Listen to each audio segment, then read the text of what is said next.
आरा में किसान विरोधी बिल को लेकर आज छठा दिन कृषि भवन जिला संग्रहालय में अनिश्चितकालीन धरना जारी रहा, जिसकी अध्यक्षता डॉक्टर ब्रजेश कुमार सिंह, प्रखंड अध्यक्ष संतोष कुमार ने किया।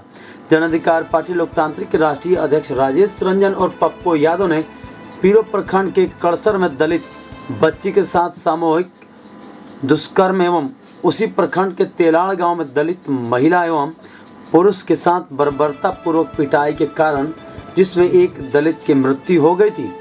ज्ञात हो कि इस घटना में एक आदमी की मौत हो गई है। इस घटना में पुलिस प्रशासन द्वारा लिपापोती का प्रयास किया जा रहा है। जब जाप सुप्रीमो आरा में चल रहे कृषि बिल अनिश्चितकालीन धरना में शामिल हुए।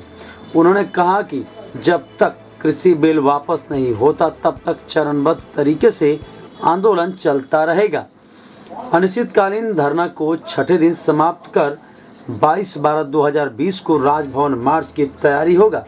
धरना अवसर पर पत्रकारों को संबोधित करते हुए कहा कि नीतीश कुमार और एनडीए सरकार के संरक्षित बिहार पुलिस के गुंडे ने 18 दिसंबर 2020 की रात को अंधेरे में घर में घुसकर भोजपुर जिले के अगियाओं बाजार थाना के तेलाड़ गांव के 70 वर्षीय बुजुर्ग श्री भगवान पासवान की मार कर हत्या कर दी। साथ ही अनेकों लोग का हाथ पैर तोड़ दिया, जिसमें गर्भवती महिलाएं और बच्चे भी शामिल हैं। नहीं गए बच्चे नाकाम हो गए और कोई इस जुल्म के खिलाफ बोलने वाला नहीं। लगातार 7 दिनों से हमला, ये स्थिति। पहले मैं आपको किसान के सवाल पर पत्रकार की 2-4 बात कहना चाहूंगा।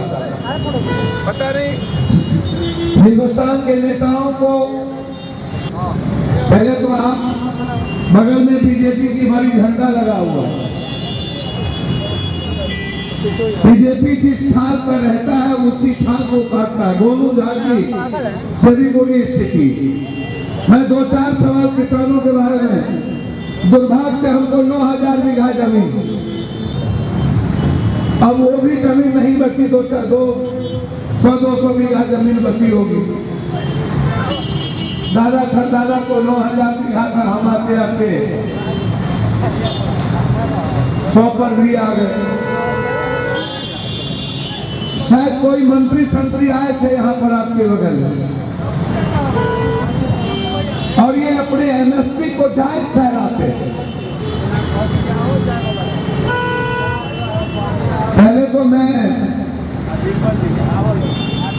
देश के प्रधानमंत्री जी से 2-4 सवाल और नीतीश कुमार से शुरू करता हूं। 2006 में नीतीश कुमार ने बिहार के अंदर 4 आने का कीमत, 8 आने का तेल, 2 रुपये की आलू, 50 पैसे की प्याज, मतलब 20 रुपये में हम अपना सब कुछ खरीद के चले जाते हैं। 10 रुपये का झुंझुना, 1 रुपये का 20 पैसे का हरी मिर्ची। ये जो खुदरा बाजार है, ये वॉर्ड में छोटी छोटी सूता, सुइया, कंघी, टिकली, ये वॉर्ड में भारत से बड़ा बाजार दुनिया में कोई नहीं है, जिसका मार्केट 12,000 अरब है। 12,000 अरब। इन्होंने बड़ी चालाकी से उनको लाया और कहा कि देश के जो बड़े व्यापारी हैं आपका कर लेगा कि 5 से 6 साल के अंदर आपकी लाइफ कोलैप्स कर जाएगा। आपके बाजार के द्वारा अदानी की नजर पूरी तरह से आपकी जमीन पे है। जो जमीन पे है वहां पे आऊंगा। जैसे ये कानून लागू हो जाएगा, आपके घर में, आपके स्टेट में बड़े पूंजीपति आएंगे। अभी आपको 2 से 3 साल बोलेगा कि आप 2200 रुपया ले लो, हमको अपना अनाज दे दो। 2400 रुपया ले लो, हमको अनाज दे दो, मतलब 1867 रुपये से भी ज्यादा है। 2 साल के बाद ये पूंजीपति बोलेगा तुम्हारी क्वालिटी सही नहीं है, उस राज की क्वालिटी सही है, तुम्हारी क्वांटिटी सही नहीं है, वो राज क्वांटिटी सही देता है, तुम्हारा इतने ही कीमत में नहीं, क्योंकि वो इतना कीमत में देता है। फिर वो क्या कह सकता है, उसको क्या दूसरा राइट मिला? दूसरा उसका राइट कि कल वो बोलेगा कि आपको फसल कौन लगाना, बाजार में कौन सा चीज बिक रहा है। मतलब भौगोलिक दृष्टि से हमको यदि हमारे इलाके को मक्का या शाहबाद या मगध को आज लगातार 7 दिनों से हमारे अध्यक्ष, हमारे प्रवक्ता महासचिव, हमारे प्रधान महासचिव, हमारे साथ यूथ सभी लोगों ने शीतकालीन रात दिन सर और एमएसपी बढ़ा दी गई है पहले से। मेरा बड़ा करवत शुद्ध बुद्धि दे इस प्राइम मिनिस्टर को। शायद देश को ये समझ नहीं पाए हिटलर, मुसोलिनी, नेपोलियन का क्या हश्र हुआ और ट्रंप का उससे बुरा हश्र होगा उन लोगों का जो लोग भारत के 130 करोड़ लोगों को समझ नहीं पाए। भारत की इकोनॉमी मजदूर और किसानों के मेहनत पर है। यदि आज 6 महला 10 महला बिल्डिंग में, पक्का मकान में कोई चैन से सोया हुआ है तो वो देन है किसान और मजदूरों की। और सबसे बड़ा हमला कर दिए यह सरकार ने। तय कानून 3 घंटे में ले आया, मजदूर एक्ट भी समाप्त किया। हम मोदी जी से सिर्फ इतना कहेंगे कि सर्वोच्च न्यायालय ने कहा कि आप किसान और पदाधिकारी की एक कमेटी बना दीजिए जो लागत के मुताबिक मूल्य हर साल तय कर ले। आप कानून बना दें, एमएसपी 1867 रुपया हो या क्या, आप कानून बना दें कि हम कहीं भी बिहार में ना तो मंडी है, ना तो गोदाम है, ना तो बाजार समिति है, ना तो कोऑपरेटिव है।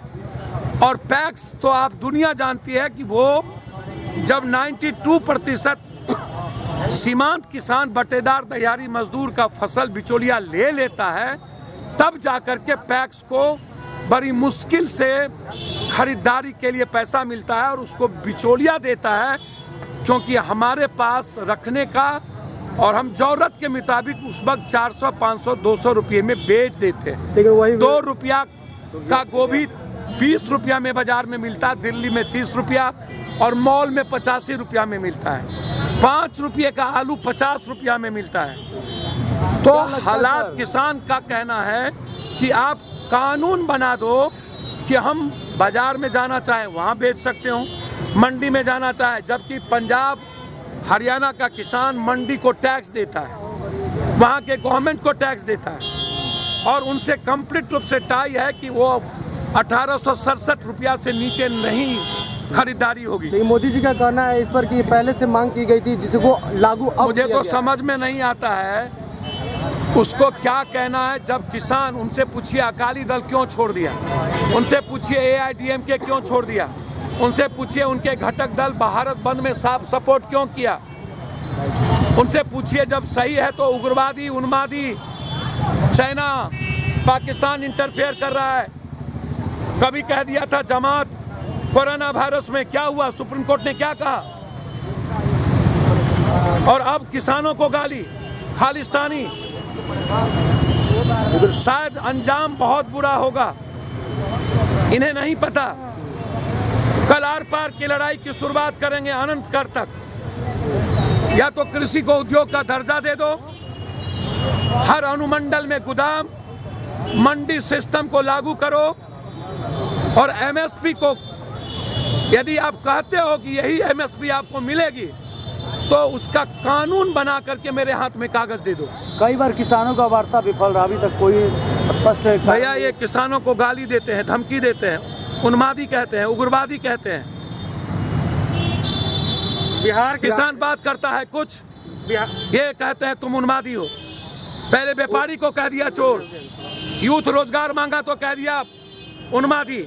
क्या लगता है कि केंद्र की सरकार है जो धड़ाधड़ फैसले ले रहे हैं और किसान कानून या शराब, नोटबंदी, काला धन, ब्लैक मनी, तो क्या GST, विपक्ष की भूमिका कहाँ है इसमें? उस तरीके से सर आर पार की लड़ाई है, पूरा देश लड़ने के। विपक्ष में भी उस तरीके से नहीं दिखाई ना जुल्म सहेंगे, ना जुल्म करेंगे, ना जुल्म देखेंगे, लड़ेंगे भी, मरेंगे भी, जीतेंगे भी। क्या लगता है कि ये भी शाहीन बाग की तरह जिस तरीके से चला? सर बहुत क्लियर है। बिहार के कृषि मंत्री ने दलाल कहा है। भैया किसान, बिहार के कृषि मंत्री का बाप भी किसान है, तो उनसे पूछिए क्या उनके बाप भी दलाल हैं?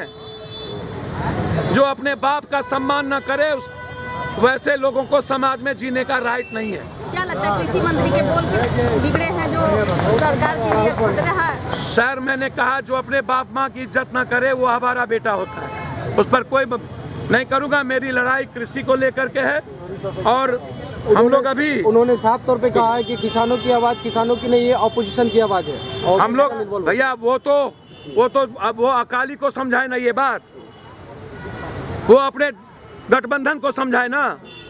दूसरी तरफ जो घटना घटी है पीरो में और पुलिस कंप्लीट रूप से चुप, सस्पेंड नहीं हुए अभी तक। पॉस्को एक्ट लगने के बावजूद कोई कार्रवाई नहीं, उल्टा क्रिमिनल उस परिवार को उस गांव में जाके पूरा पासवान, सोनार, शाह, दूसरे दिन वहां के एक सोनार परिवार के बच्चों के साथ छेड़खानी। पूरा बिहार भगवान के भरोसे और अगियों में, तेलाड़ गांव में जिस तरीके से पूरा का पूरा राम पासवान, पूरा गरीबों के गांव को घेर के जालियावाला बाग बनाया गया। सरकार न्यायिक जांच कराए। 302 का मुकदमा हरिजन एक्ट के तहत लगनी चाहिए।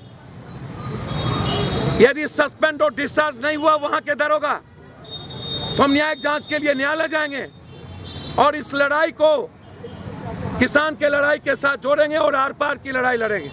क्या आपका अगला कदम क्या होगा अगर कृषि बिल वापस नहीं जाने की बात कर रहे हैं आप? अभी हम लोगों ने वहाँ के बच्चियों के लिए 10,000 रुपया, जो घायल थे उनको और जो बेटी के पेट पर मार के प्रेगनेंसी को गिरा दिया गया, हमारे बच्चों को नाकाम कर दिया। 200 महिलाओं को लाठी मारी गई है। शायद उतना बड़ा जुल्म हमने नहीं देखा है जितना जुल्म अभी देखा। प्लीज मैं हाथ जोड़ के आग्रह करूंगा, एक बार आप लोग भी उस जुल्म को देखिए। जन अधिकार पार्टी, भीम आर्मी, सबका आर पार की लड़ाई है। जब तक यह सरकार एमएसपी लागू नहीं करेगी, आम आदमी के हित की सुरक्षा, कमजोरों के हित की सुरक्षा और बेटियों के हित की सुरक्षा नहीं होगी, कदम न रुकेंगे, न झुकेंगे, न लड़खड़ाएंगे, अगला कदम चलते रहेंगे। जितना बम गोली चलना होगा चलेगा। लड़ने की तैयारी और मरने की तैयारी कर चुके हैं। जल का